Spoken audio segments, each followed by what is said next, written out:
Thank you. Welcome in, welcome in, welcome in. It's the Real Spill live show here. Roman Kelly, Trevor, Kelsey, and Madison Wood coming to you live right now on YouTube, X, Twitch, wherever you catch the Real Spill live show. We are live now. Just did a little bit of a countdown so we could let some live viewership come in early, but we're going to get right to it. Trevor, Madison, glad to be with you guys. Glad to be chatting with you guys. Madison, we'll start with you. How are you? How are you on this cold, frigid Monday? Still waiting for the snow to melt, I'm sure. Well, it's not cold and frigid for me because I live out in California. So I'm about an hour away from LA. It's like today was beautiful, probably like in the 70s, sunny. I'm sipping on a coffee right I now. did not know that. Pistachio latte, if anybody cares. Put y'all on if you haven't tried it. It's so still good. sunny out there, probably. Yeah. Well, the sun's actually gone down already. It's about almost 6:30 out here, so it's pretty dark. It's sunsets at like 5:30 now. This time of year, but yeah, I'm doing pretty good. I really, really, really am happy with this win. I really, I'm not hearing anything about SMU stinking or anything like that because I hate when we do what we're supposed to do and we show some good things and then people want to downplay it because we got a lot of negative Nancy's around here. I'm kind of more of a glass half full kind of girl. So yeah, I mean, I'm really happy, with what I saw, especially in the second half. I think that, we had a really nice response there, to come back after that first half. So, man, I mean, as long as the Cards are winning, I'm in a good mood. Cards get a victory 88-74 over SMU. We're going to be chatting about that for majority of the show here today. Trevor, Kelsey, how are you today, sir? Sorry about the beginning right there. I had a boomer moment. Like I went to just move my phone, which is what I'm doing this on, and like it somehow triggered my Alexis. and then they booted me out of the group. So literally, just as we come on, I dropped the ball, Boomer style. But I want to get more. So you're in California, Madison? Yes, I was born Talk in about burying the Kentucky. lead when we're talking pregame over I, here. You don't even I'm mention that. I'm actually I was born in Owensboro, where our very own Lance McGarvey, who calls the games, he's from Owensboro. Shout out to Always Lance. got to We shout love him Lance. out. But yeah, that's where I was born. But I was about 10 years old. I moved to Louisville, so that's where I grew up. It's where I went to high school. Graduated Seneca High School. But yeah, I'm a big, that's when I became, 10 years old is really when I jumped, head first into Louisville, specifically Louisville sports. But I like a little bit of everything. But yeah, I moved out here to California back in 2019. And I've been out here since. So yeah, but at Louisville, I got to go back for the first time since I moved out here at the end of December. It was just for a day. I went to go see my sister. She still lives out there. And just crossing the bridge and getting into the city, my hair stood up in my arms. So I was like, oh my God. I was like, this is my city, man. I just love it. You said you live in LA? Yeah, near. It takes me about an hour. I'm in very southern California. It could be in Tijuana, Mexico, in about 3 hours. So you're an hour south of LA or north of LA? Southwestish. Okay. A little bit. It's almost a straight. Area. It's almost a straight. Yeah, it takes a couple hours to get to San Diego. It takes about an hour to get to LA. So yeah. Well, that depends on what time. Traded one LA, the Louisville area, for another. Traded one for the other. Look at that. Look, I'm the one that should be bringing the dad jokes here now. Come on. Now, don't be stealing my Hey, stick. I'm a 95, baby. Look at me. Don't be stealing my stick over here now. Come on, youngster. Yeah, the cappuccino fancy coffees. Yeah. Well, I love the fact we are coast to coast now. I didn't know that. I feel good. Yeah, and they don't college sports out here, they have so many professional sports. They don't really, unless you go to where USC is, the campus, and UCLA, which I've gone a couple of times. There's fans around there, but out here, they, in Southern California and LA, they're all about the professional sports. They don't really pay much attention. I think NBA's obviously been very, very popular, more popular in the West Coast more than anywhere else. Oh, for sure. All the way from up through California up into the Pacific Northwest as well. But yeah. So I've always been an advocate of that. I mean, look at Sacramento, for example. That team sucked ass and still pretty much do for the most part for the last 40 years. They got really good fans. And the fan base still somehow shows up. You mentioned being a Golden State fan. I know it's hard to believe before the Curry days, but Golden State went 17 years without even sniffing the playoffs. Yeah, I'm being literal. I think it's an actual number. I think they missed it 17 out of 18 years or something. That's really crazy. That fan base it was still always really loyal. So yeah, really strong fan base. Yeah. Yeah. When it comes to professional basketball, NFL, that's a horse of a different color for another debate for another day, maybe. But, yeah. But nonetheless, maybe that's another reason why but maybe that's why pro basketball out there is so popular, because all the, once the Raiders started being shit, Chargers couldn't win anything. I mean, if you're a fan of one of those teams out there outside of Seattle, you weren't really experiencing much success for quite some time. So you shifted to the Lakers and shifted to the Golden State Warriors and. I don't know. I can't bring the Kings into there, or really the Clippers either. But having that other option of teams with stars, a bad team in the NBA is different than a bad team in the NFL too. It's easier to be fan of a bad team in the NBA because it can be changed with one pick. Unless that pick's a quarterback, your team can be shit for year on year in. So that's maybe another thing. In that regard, as a Packers fan, they know how to pick quarterbacks. For sure. True. They haven't picked very many though, right? Nope. They only picked a few. Three starters in the last 40 years. I don't even know. It's like coaches. It's like Steelers and head coaches. But you better hope you don't get a McCarthy as your next quarterback. Did they draft the dude before Rodgers? Wasted Aaron Rodgers' career. What was his name? Something Johnny, he was number 10. He played before Rodgers. He was the starter before Rodgers. Maybe he was just a few games. Was it Flynn? Was it Johnny Flynn? I thought Johnny Flynn's a basketball player. Yeah, Johnny Flynn was. There was a basketball player. What's his name? Johnny, number 10. You got number 10. It was Matt Flynn. Matt Flynn. Okay. Yeah. It was Flynn. It just wasn't Johnny. Okay. Did they draft him? Johnny Flynn was one of the 2 point guards at the the Timberwolves took instead of Steph Curry, along with Ricky Rubio. Where did he play? Syracuse. Yeah. Johnny Flynn, God, Matt Flynn, did the Packers draft Rubio Matt at least Flynn? was decent. Matt Flynn played it. Matt Flynn was I forget where he played. He played drafted? LSU. They drafted him? Oh, I don't remember. I'm wondering. Maybe. He's just the one quarterback that I can see. But when Flynn was never a starter, he was only like a starter for injury reasons. They went pretty much Rodgers to Jordan. Yeah, he was the backup on the team that won the Super Bowl.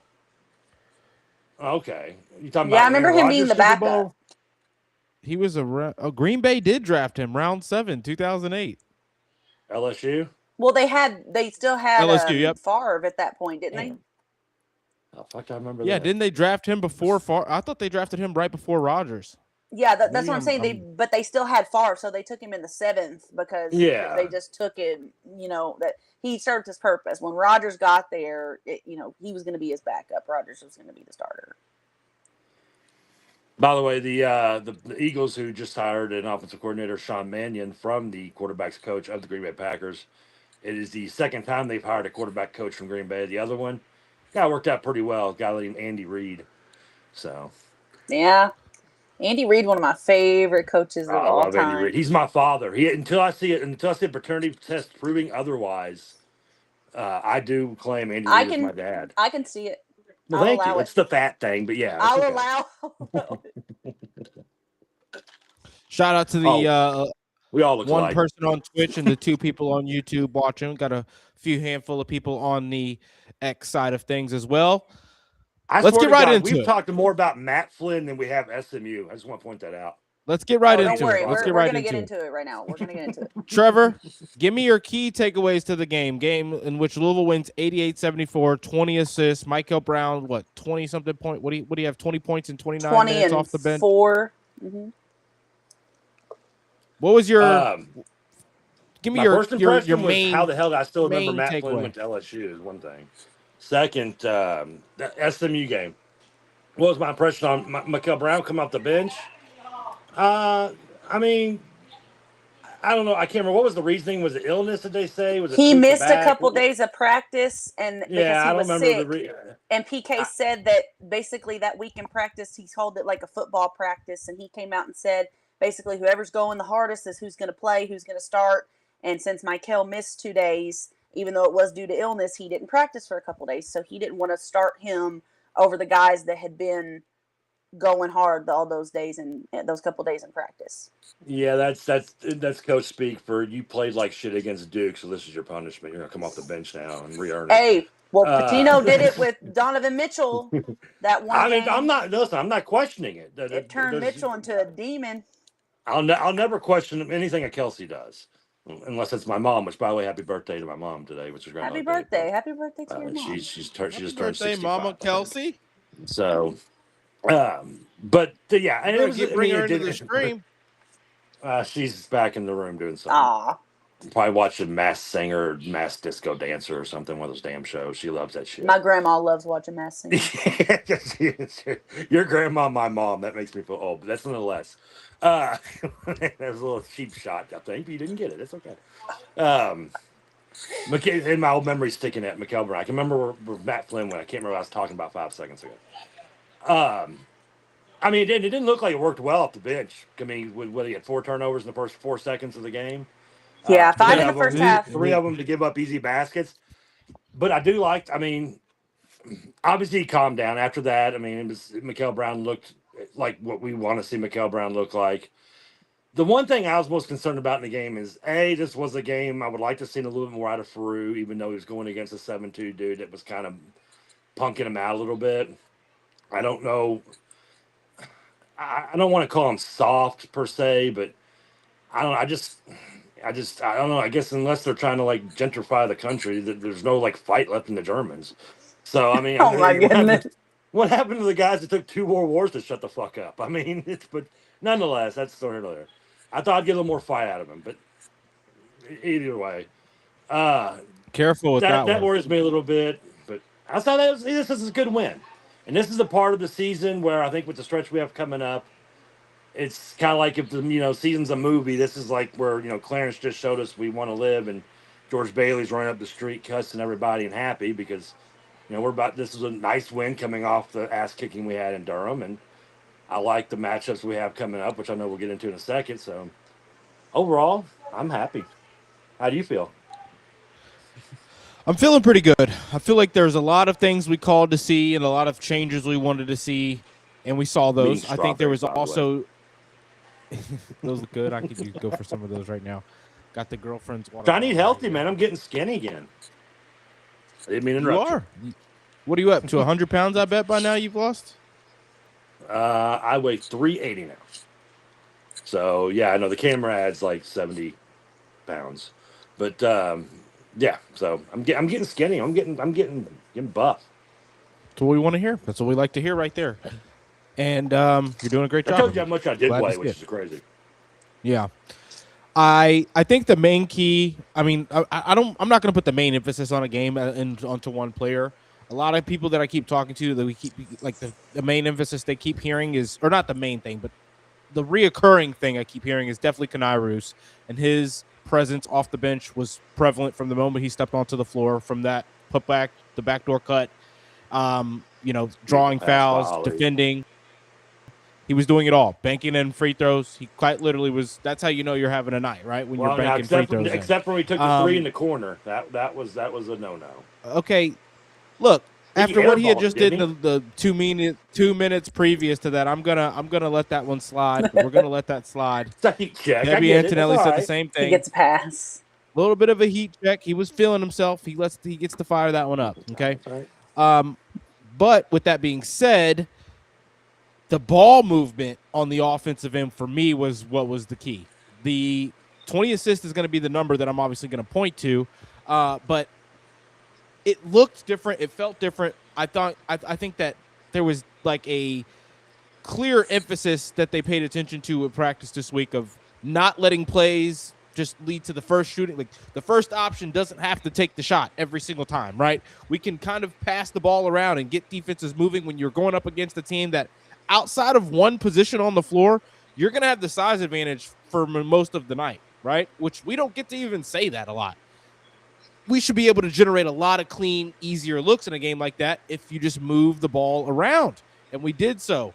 Seeing bigs get assists is another key emphasis in a game like that, right? Our bigs not letting us get swallowed up down low when you get the ball. Sonanafru, we've seen him just allow the big to put their hands up, go vertical. Sonanafru doesn't make a move to the basket. Now the guard's coming in and forcing him to make some crazy, ugly pass outward or something that they're able to get a hand on, and that was another turnover, right?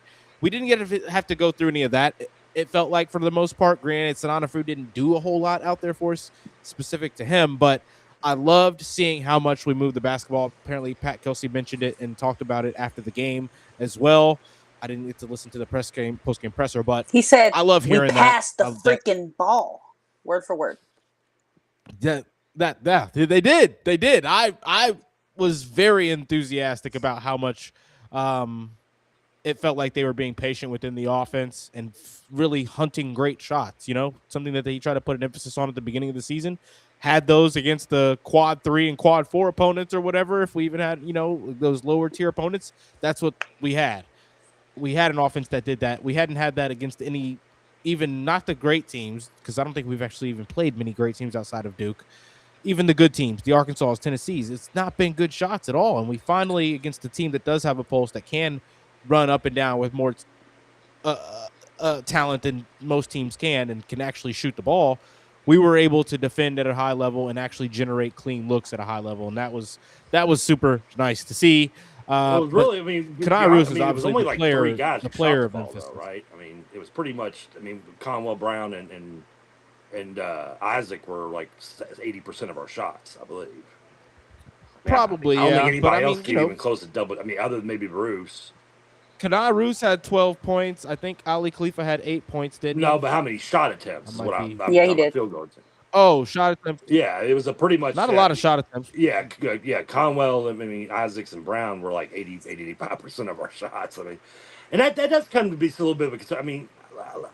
Some of the shots Conwell took did bother me a little bit offensively. In the first half, he calmed down in the second half, but that first half he was just chucking. Hadley took 8 shots. He just rushes Conwell sometimes, took 15. just take shots, and sometimes he's it's the gunning is going to bother me at some point. I think in the March comes around at some point, it might irritate me a little bit more.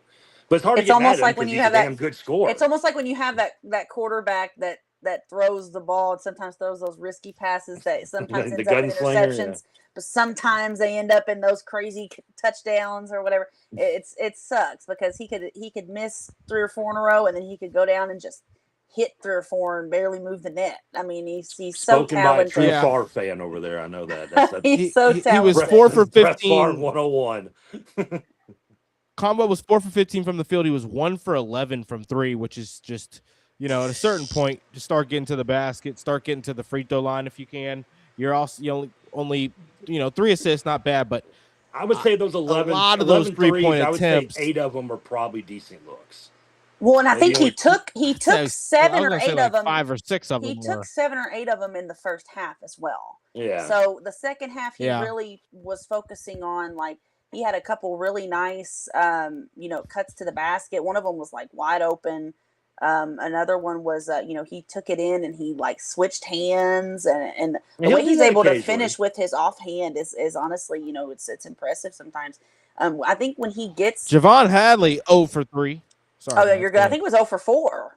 From if you're talking about from the 3-point line. But did he take Hadley a bad one? Really, I don't remember. I mean, I'm pretty sure he was open on all 4 attempts at least. I think one of them, and it might have been his last one, the last one that he took, was kind of a little too contested for my liking for him shooting. He's usually open because he usually gets them off like pick and pop actions or switches, different things like that. So I think that I think he's shooting like 42% coming in. The announcers talked about it, and I feel like it was a little bit of an announcer's jinx because they talked about him before the game how well he'd been shooting from 3, and then he goes 0 for 4. But I kind of want to pivot to on that note to Ali freaking Khalifa because this dude is shooting 15 of 28 in ACC play. That is good for like 53%, something insane. It's not a gimmick. He's a legit threat to shoot the ball.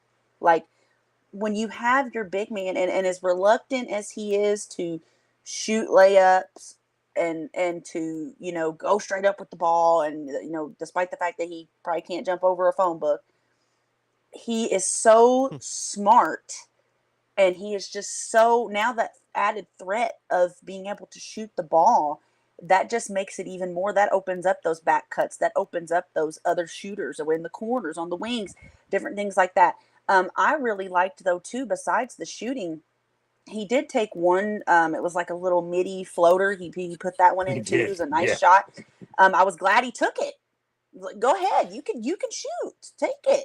And so I think, he sometimes, everybody honestly was getting cooked by their big. Fru, Zugris, it didn't matter. Zugris didn't have the height. Fru didn't have the strength. And Ali, I don't know. He's not, on the block, he's not super tough. And I don't really like saying the word soft because, I feel like they have like flashes, all 3 of them. But specifically Ali, I think that this last game, I really liked what I saw from him. Defensively, like especially under, like when they would go in and get under the basket and he would come as like a help defender and would wall up. I think he did a really nice job with kind of using his body and walling up. He set some really nice screens, some really hard screens to free up guys on the offensive end. I was surprised that he only had, I think he only had like 2 assists, but he had like several hockey assists. And just different things like that. I think he's kind of getting a little bit more. I really like the chemistry that he has with Kobe. Him and Kobe on the floor. It just seems like things kind of calm down a little bit because Kobe seems finally, kind of back to his normal self. So yeah, I kind of like that wrinkle, but Ali Khalifa, that's really, if you can get everybody else to continue, especially defensively, to put in the effort that they did in the second half, I think that this can just be an added boost, to our team. I love the little floater push shot too. Yeah, I really like that one. I like that one a lot. It's giving me vibes of no like one Honest wants to Mahmoud see behind Ali. the back pass.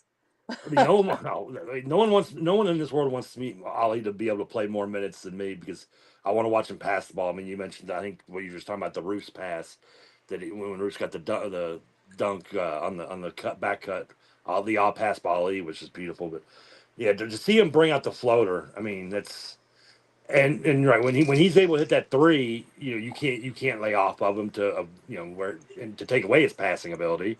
You have to get up on him, which obviously makes him a bit more deadly and getting a little more cutters and getting him guys like anybody. I mean, I believe if it wasn't for him, I don't think Isaac McNeely we would have a 2-point attempt in the game, or maybe this whole season, for God's sakes. Yeah, I mean, because he gets them on sometimes when they McNeely, cut. I tweeted at halftime just a couple little quick thoughts, and one of them was McNeely's shooting has not been good enough to compensate for his defense.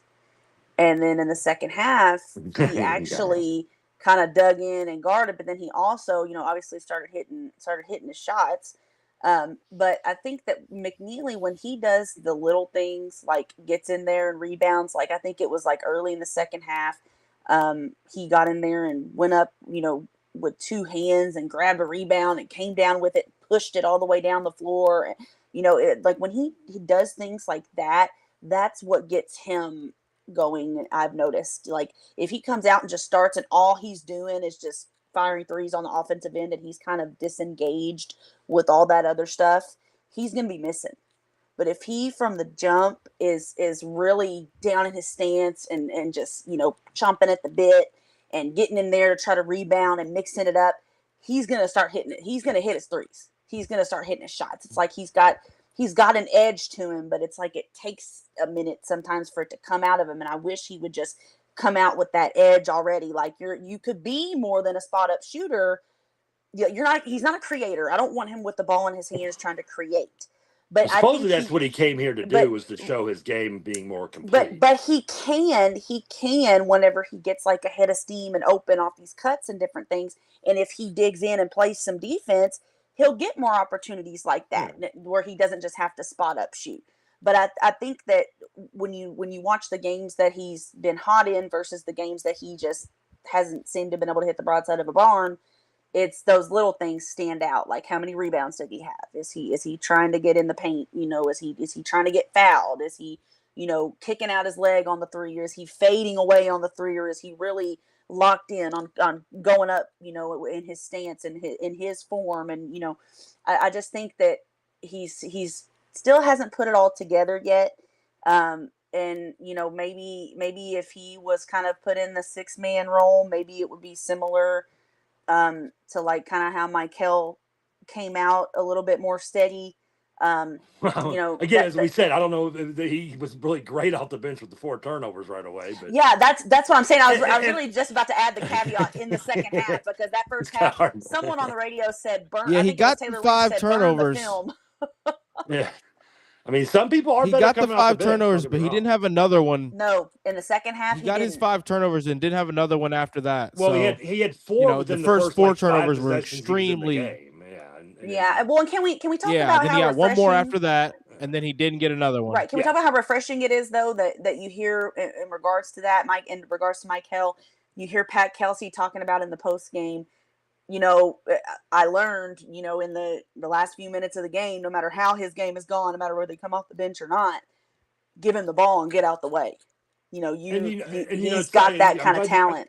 I'm glad you mentioned him, Cat Kelsey said you learned, and what you mentioned, and McNeely coming off the bench, because I don't know if I care about moving him to the bench or 6-man role, but there are times in the season, and I kind of brought this up with Hadley and with Pat Kelsey and his coaching staff, is that sometimes they don't see the forest through the trees. Yeah. And I don't know if it's just, I know with Hadley there can be some loyalty being a second-year guy, but there are some games where even McNeely's starting, that it may be okay if Woolley gets a majority of the minutes, or even Kobe's getting more minutes than he is in certain games.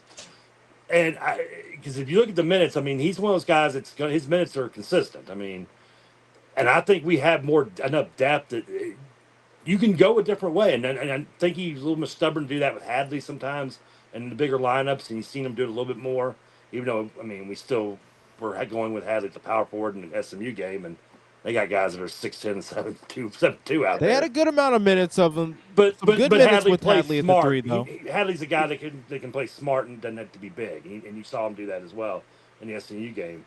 He had some nice defensive plays, even though he was undersized. But I know there's certain games where I'd like to see Rogers get more minutes. Woolley, I know it didn't, his minutes were, he got some foul trouble early and so on and so forth. But I don't know. And this was a game McNeely played well in the second half. But there's been certain games, and there's going to be games in the future where it's just going to be a bad match. I'm not saying you can start him still. But it doesn't mean just because you're starting, you're going to get the majority of the minutes. And there's some games, I think, where the matchups, just like with Hadley not getting a majority of the minutes despite starting, I think maybe there's where McNeely shouldn't get a majority of the minutes despite starting. And one of those games, by the way, might be if we play Duke again. What do you guys think about I'm ready to see McNeely go to the bench or get some of those minutes up. What do you guys think about the different defenses that PK broke out in this one? We had a couple different full court presses. I liked the 2-2-1 with the little traps at half court. I thought those were nice. And they played a 1-3-1 zone, and the only reason that it broke down is because Isaac McNeely kept turning his freaking back to the baseline. And what are you and turning around just the wrong way? If it was the baseline he needed to guard, he was turned the wrong way. But it was just like he was like, here you go, like rolling out the red carpet for the offensive player down the baseline for that little baseline floater. He got beat on it both sides more than once in the first half specifically. And I'm like, oh my goodness gracious! Like the zone was working, like they weren't be able to get anywhere. And then as soon as they attacked that baseline, you didn't cut them off.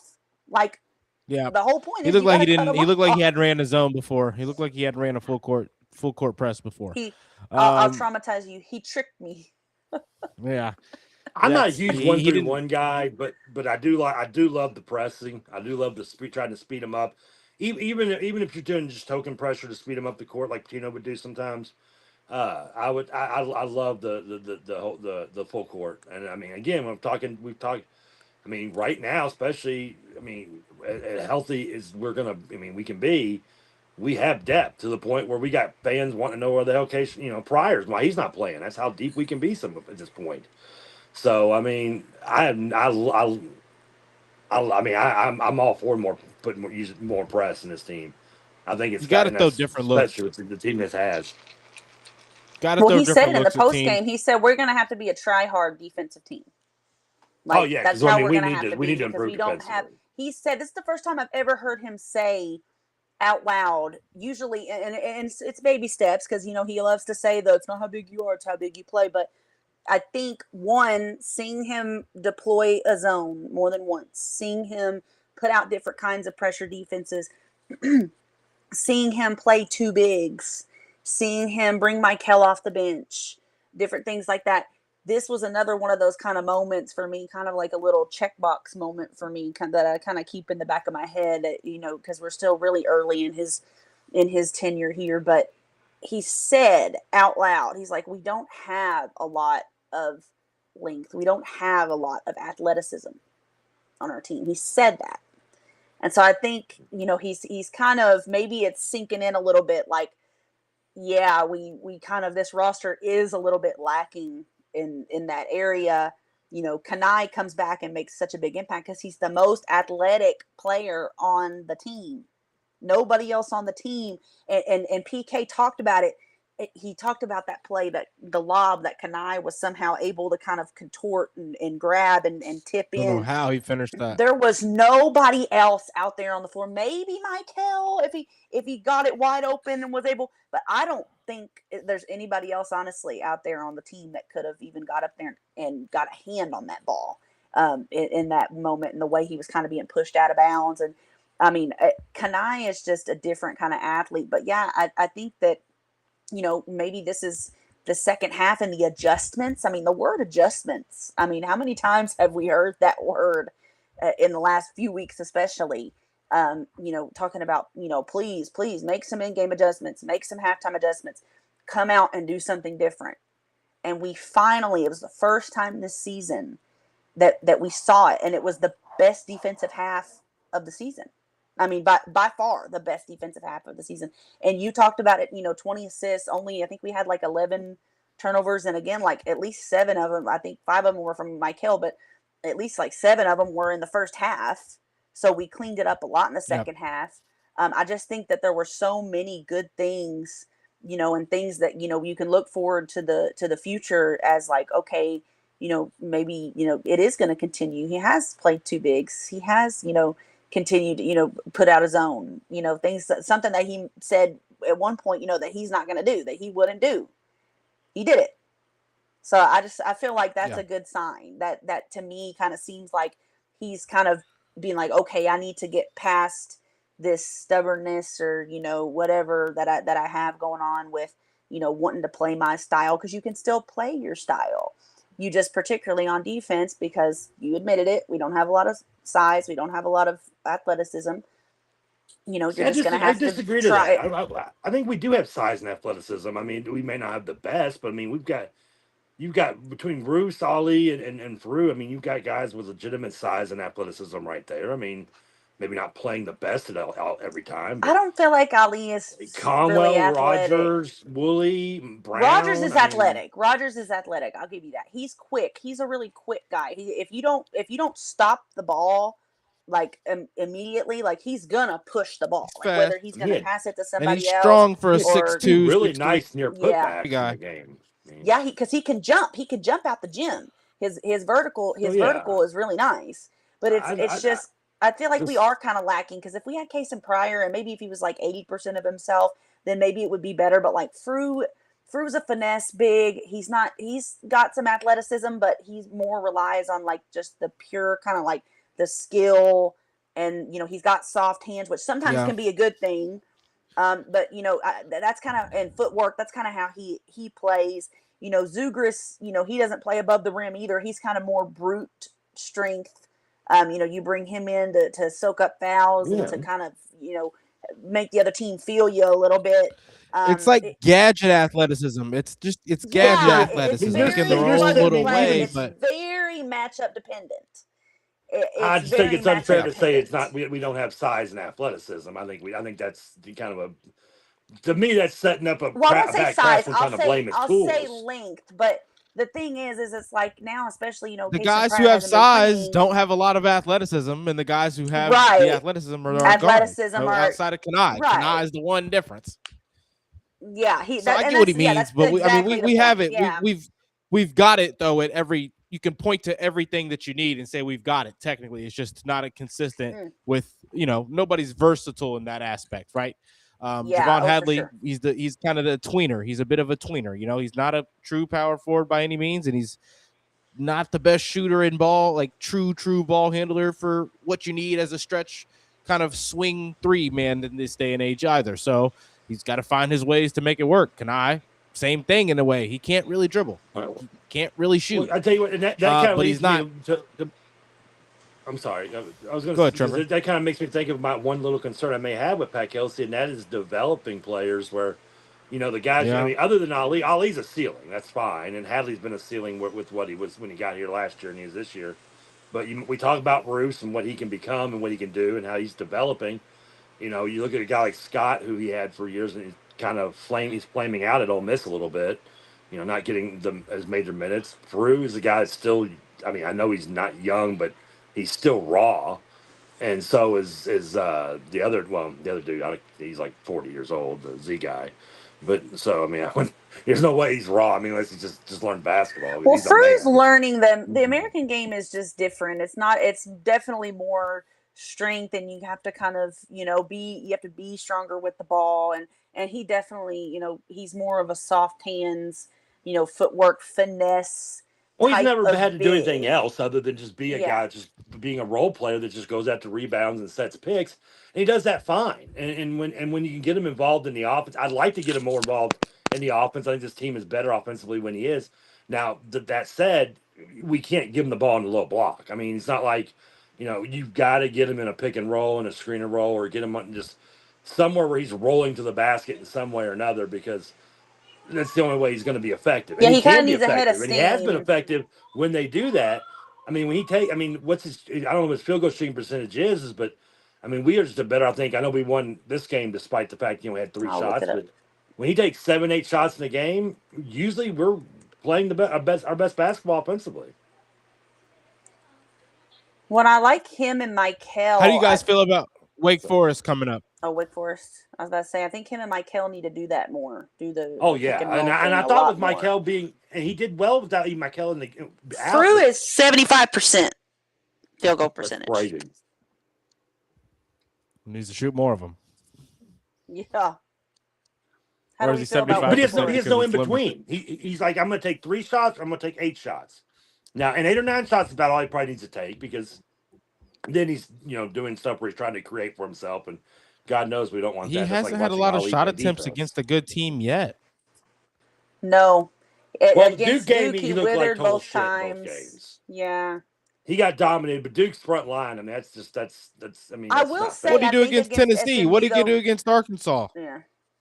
I think against SMU, he did play some in the second half, some nice defense. He got a block. I think he got a block at one point, and then he was just very disruptive, like under the basket on shots. He walled up very well. And to be fair, he had no that center they got, which is just a man compared to him, though. Yeah, and he didn't have he has that little hook shot in his game, and that's that kind of stuff. It shows. Even though it's few and far between in today's age of college basketball, it's it's still valuable. Especially when you're 7 foot, however tall he was, 7'2" or 7'4", probably 260, 300. Yeah, maybe. so it's just it was a tough matchup, but I think that they adjusted well.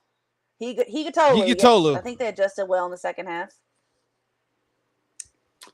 Yeah, he was I mean, yeah, Semet Yigatolu. I mean, the thing about Frew, and I like how you mentioned it earlier, I wouldn't call him soft either. I think that's unfair to say, because he just needs to put on muscle and strength, because he tries. Like, soft would have been if Frew would have punked out that Yigatolu dude. That would have made that Yigatolu would have been soft. Sananda. But I think you're soft, Sananda. I wouldn't call him soft, because I mean, how many guys that have been smaller than him have really punked him out? It's just that's soft. Like getting just out muscled by Shaq doesn't make you soft, Chris Dudley. It just means Shaq's a fucking. But why aren't you doing any? You're not able to do any out. You're not able to do any out muscling of your own on the offensive end. You can't go establish ground anywhere at all when you get the ball. No. I tell you what, you and me go on the court and see if you can stop me in a low block. Yeah, let me get to 360, and we'll see. We'll do it. That's a little different. That's a little bit different because you're also taller. You're also taller, and I'm bigger than you, which is my point. The guys Peru has been most punked out at is the guys that are bigger than him. That doesn't make him soft. That just means he needs to muscle up and maybe try a little harder now and then. But if you're a finesse big anyway, where's the half shoulder fake and the head fake and the switch of hands and the pivots? Show me something. I'm not telling you to just throw your shoulder in there and jump up and dunk it. You ain't gonna get that out of when you get the ball down there on the roll, though. You should be able to finesse your way around those bigger guys. As a guy that I think that's what he was saying. That's what Trevor was saying a minute ago. Yeah, on the roll, that's the only you got to get him going downhill. On the move, and he doesn't have to put the ball down and dribble with his back to the basket. The Pat Kelsey offense doesn't want him with his back. Pat Kelsey offense shouldn't have any big unless they're truly a talented big with their back to the basket. I'd rather see Javon Hadley with his back to the basket, or even Kenai Roos with his back to the basket. Sananda Frew, but even on the roll, like you can the little pocket pass that's 12 feet away, head fake, one dribble. I mean, Zoo pound dribbles from the free throw line. Where's your pound dribble and your spin move or something, And then on the off ball opportunities, why aren't you able to use your body to keep? You can't keep your man from us. You can't go get any inch. You can't go establish an inch down low at all. You can't seal out anybody when they're driving. When someone away from you is driving to the basket, that's what I hate. Is Sananda? Why is your man able to get a good contest on somebody else's slash? Thing. You're not even trying to get a shoulder into him and make sure he can't go and contest the other team's ball handlers. And in the second half, they did a better job of it, but I don't like that shit. if offense is math, Frew is doing adding and subtracting only, and you're asking for long division, dude, and that's just not going to work in his offensive game. I mean, he's just not. You're not going to get it from him. He's tried to. There's been But plays you during the can't. season where he's tried to do like a little spin move, and usually he goes out of control and either commits an offensive foul or just at one point he's probably going to hurt himself. I mean, if you get him going Establish downhill, yourself to get a if you, damn like Madison was saying, rebound, though, Trevor. out, He What's can't that? even get a damn rebound. He can't even do something like Well, that to get a that's rebound. another discussion, though. I'm just talking about what he can do for us offensively. I mean, As a okay, but rebounder, offensively, yeah, a lot of what you definitely needs do, to work on a lot of grabbing the what you do rebound. as We a saw big in that. today's day and age, a lot of what you do in today's day and age as a big happens off the ball, right? You're letting your matchup do whatever he wants off the ball and take you out of the game, and you're not finding This any team is ways to not a great rebounding team contribute with your size. And it's not going to change. So I mean, if He doesn't help. The biggest guy on the floor is not helping. Who's that? How many did he have in this game? Who's I said that, the biggest guy on the floor for us this isn't helping. game, he had 3 in this game. 4? Mm-hmm. 3. It's pitiful. I don't care if you're going up against the 7-2. How many do you average? Let's pull up every game against a for the record. big. For the record, we did let him shoot like 50% from the field, so there wasn't a lot of rebounds to get out there.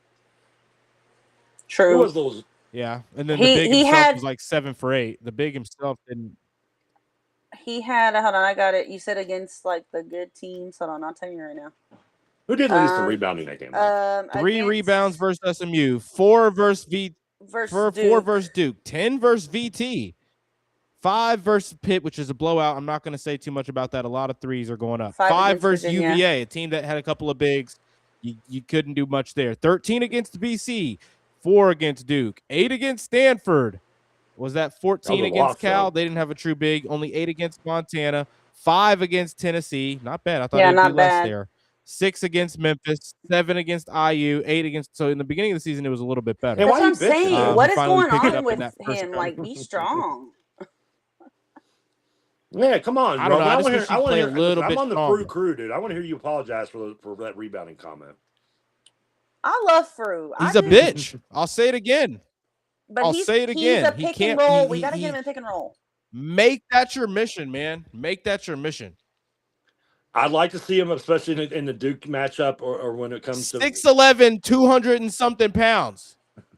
250. 6'11", 250. He ain't 250. There's no way. He might not even be 6'11". That's what they listed. Is that what he's listed? Yeah. Yeah. That's a question. Look out to S King. That's like saying he plays soft off the ball.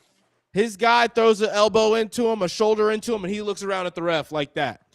You know?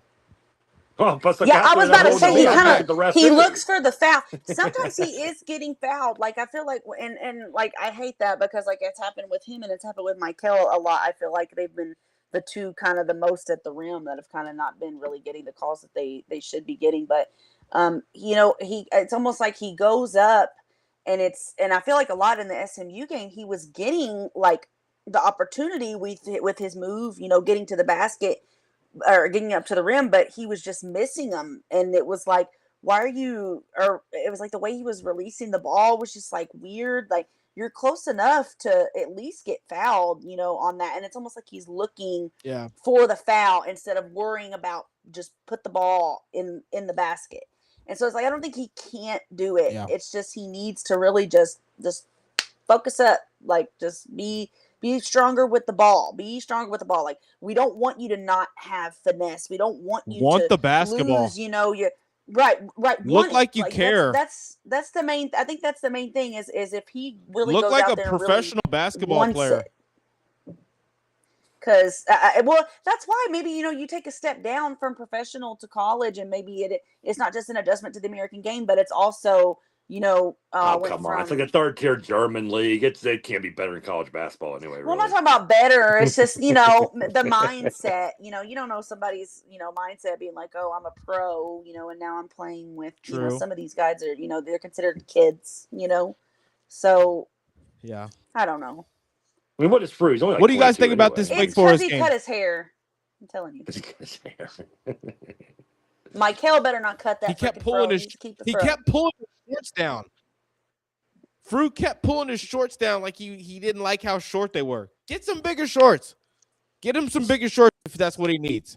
Every time he jumped up, when he landed back, like he did, pull his shorts down like he thought his ass was out. Get him some bigger shorts. We know you're thick. Did he really? It's all good. Get some bigger. Right, they yes. call you for Go back and rewatch like 5 it. times a game. 2 or 3 times in a row. Now it's going to be like he the would glass jump breaking in the ceiling. I'm not going to not notice it. Yeah, watch. Next time we wear those jerseys, it might be those. There might be shorter shorts with those jerseys or something, but he seemed like he was more worried about that than anything else, and that kind of made me mad. Maybe that's why I got a little bit animated there. Shouldn't be calling them names. Effort level on the glass seemed to give me those kinds of feelings. Is more so what I meant. Oh, don't worry. It's all said and done. Any chance we lose, the crew is going to make you eat the Wiener Schnitzel and say thank you. I hope he does. I was big on him at the beginning of the year. He has let me down lately. I'm off the Frew crew. I am off of the Frew crew. But Madison, talk us through this Wake Forest, this game against Wake Forest. How important is it to avoid losing here? Really, is what I want to. Really, I feel like all we really need to get into for the most part. Are you just saying fuck you, Notre Dame? About 21 minutes over. He said, "Are you just saying?" Oh wait, I meant Notre Dame. Notre Dame. I meant Notre Dame. I keep thinking the Wake Forest game is before the Notre Dame game. No. They're 11-11, so bulletin board material right there. We should freaking win. I mean, I don't know. Yeah, I don't even know who we're playing. I haven't watched a whole lot of them, if I'm being honest with you. I know that they have a guy that he likes to get to the free throw line. I think he's one of their guards, is their leading scorer. I feel like they just don't really have much going for them right now. So it's kind of like if we lock in on defense, and then, we're able to do what we want on offense. Cause I think this may be one of those games where we actually have a little bit of like a matchup advantage instead of a disadvantage. Any team that's a little bit more guard oriented, I'm if we've got Michael and Conwell in the backcourt healthy, I feel like we have an advantage, particularly in that area. So, yeah, I'm not worried about it, barring some crazy catastrophe. I think we should win by 20 points. Any worry at all every game for you, Trev? I'm worried about every game now, but even though I agree with most of what Madison just said, and just like her, I have not really watched them play much. Yeah. I do know one thing. Reason to be worried when your leading rebounder averages 6.7 rebounds per game, Mr. Nanda Frew. I will. Hey, the crew will be coming. I will say this: anytime you go against a Shrewsbury team, it worries me because I like him as a coach, and I'm a little surprised they have been at 500 the way they have been this year. But if you also look at the losses they have, while they're not all great losses, I don't know where they rank in the quad system, but I do know they don't get really blown out a lot. They're the team that's gonna compete, gonna hustle. That says Louisville they should win the game because they're a more talented team. They took Virginia to 2 overtimes and only lost 197. Yeah, and so this is a team, and I think they hung with North Carolina in a loss. They didn't get blown, but I think they hung. They ended up getting blown out. If I remember right. They ended up getting blown out to North Carolina's 91-69. Did they? Okay, well, I apologize. Yeah. They beat Stanford 47-40. 47. Well, that was the game right before we played Stanford. I'm just saying, in California, that's if this was at Notre Dame, I'd obviously be more worried. But this is a team you can't go in and just expect to win. If you do, then this team's going to beat us. But Louisville should, if they're going to play at least as well as they did against SMU, at least offensively, they should have no problem in this game. Now, if they play defensively SMU's a better offensive team than Notre Dame is. I didn't have to watch Notre Dame to tell you that. I've watched SMU play enough times. So, Indiana feels more of an offensive guy than Shrewsbury is. But for sure, I still think Shrewsbury's a good coach, and I don't know if his son's still on the team taking shots or not. Most kids got like 9 years eligibility, so I assume he's still there. So, yeah. Other than that, I really don't know. Yeah. Other than that, I know him as a coach and what kind of style he likes to run, and it's one that Louisville can get up and down and make them play uncomfortable and push the ball and push the tempo. And I'd like to see some more pressing out of this game like we did in that SMU game. And yeah, I agree. Louisville should win this game going away in the 20s. But if they come in half-assed and play like they should win this game by 20, Notre I Dame like will it. punch us in I the like it. mouth I've got Louisville to win and digits keep it here as well. close. I don't see that happening on our home floor to a Notre Dame team like this. They've got a heavy guy down low who shouldn't cause issues, but he's big, right? He's 6'9", but he's like a 250-pounder himself. He averages like 10 rebounds per game case to handle. Also, this team doesn't do anything spectacular other than play hard. So we could play harder. All the things we do well should prevail here in this one. We won't be back on the Real Spill Live show before the Super Bowl is played. The big game is played. We've got to give on the Real Spill post-game reaction. The Real Spill post-game reaction hosted by Matt. She'll be hosting our next one after the Wednesday performance against Notre Dame. But we do have to give our picks out because we talk everything on this show. We haven't talked a lot of NBA just because Trevor's Pacers are bad, and I don't like doing that to him. Mads, we're now learning you are a Warriors, so we'll get your takes. You did mention before the stream started that you kind of would be interested in seeing Giannis get to the Warriors, and I would as well. I'd like to see Steph have at least something that makes his team a contender again before he's done. One more legitimate shot. The greatest job. Lakers' greatest job of that until the Luka trade, and it's kind of seeming like they're trying to make Luka the 1A and not 1B with LeBron and make that kind of go a different route, which I'm not mad at. So whatever, it's not going to be Giannis. Got to think about the future. Unless he somehow, some way makes it. If Giannis trade deadline, I think anybody's in play. I think not anybody. Well, I think a couple of more teams come into play for the offseason trades. It's before December. I mean, before February 5th. I don't know where December came from. It's before February 5th. Only 2 or 3 teams, I think, Trevor true shot. But nevertheless, Trevor, who you got? Seahawks, Patriots, Drake May, Sam Darnold. Okay. In San Francisco. Weather's supposed to be good. One of the best defenses all league long, going up against the best regular season offense with a weak schedule. How do you feel? Feel like I'm pissed off the Eagles choking against San Fran because this team, we can beat the shit out of either of these old scrub ass teams. That's how I feel, and it makes me mad. We should be going for a repeat and not sitting at home right now. That said, it could be a fun game, but I really feel like this is going to be a boring. I mean, it depends what kind of football you like, but the Super Bowl, I want to see kind of a fun up and down game and offense and scoring, and you're not going to get that. I think in this game, I think it'll be New England ends up winning, and I'll say I'm going to say 22-16. New England wins. I like that. You're the first I've heard pick New England. I think New England covers. I think New England keeps this game close. I think it's a field goal winning kind of a game, probably in favor of the Seahawks.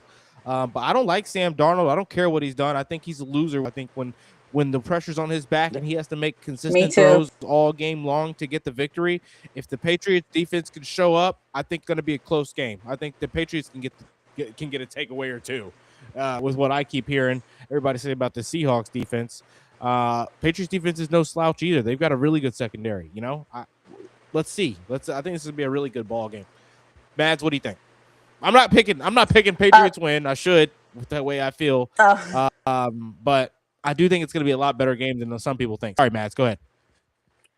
I mean, it has the chance to be. I mean, you could definitely see. I think the way it could be is if the defenses really turn up and get turnovers, like you got a pick six, or you get fumble recoveries for touchdowns, or special teams plays that kick returns, punt returns, and things like that.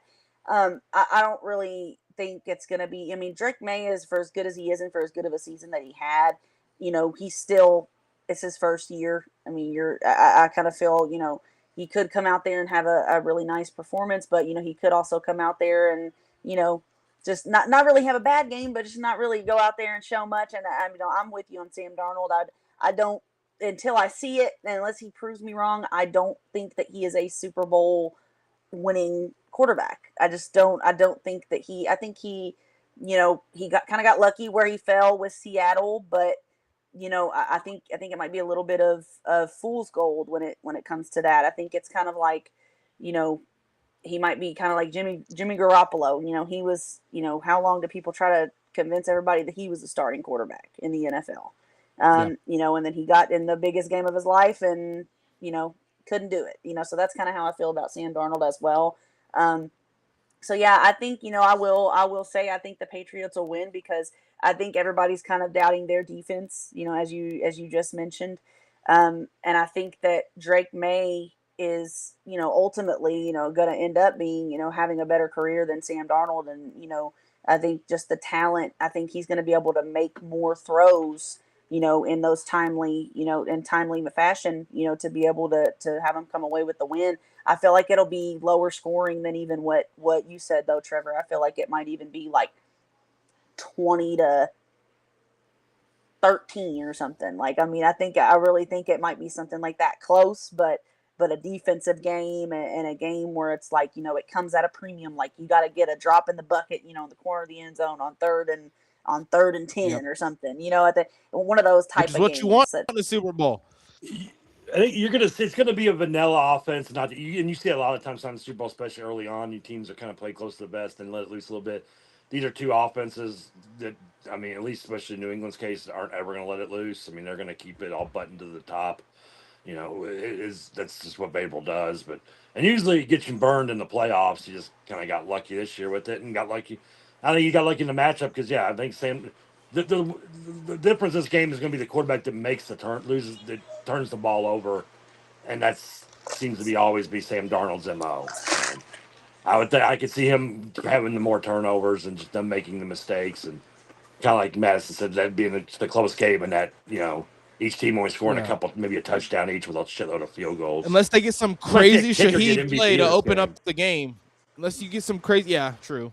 Unless you get some crazy Shaheed kickoff return to open up the game, or their first stop, they get the ball, he goes deep to Shaheed, and the very first play of the game, they get in the red zone or something like that, and he gets that immediate boost.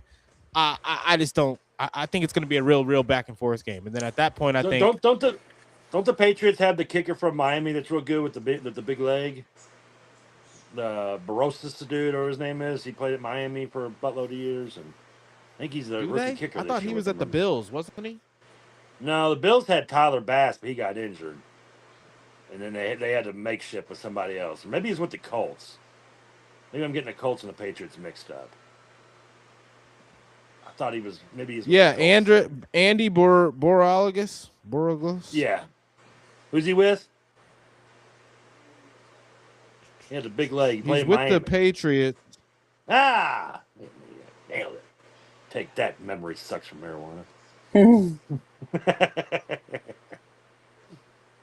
My beer's THC. Good Lord, you're a millennial. You shouldn't take this long to look something up. Yeah, he's from Miami. He's from the Hurricanes. He was at Miami. He was at Miami. Sorry. All right. Well, there it is. I know my alumni, man. I know you know. Dinner, I was just trying to confirm it. Just wanted to confirm. All right. This is going to wrap us, though. We'll be back for our post game on Wednesday to cover whatever happens against Notre Dame. We all predict a victory. We've all given out our score predictions there. I think we all kind of said double-digit victories. And I'm ready to see if that gets a double-double, by the way. I hope he's due. He needs one.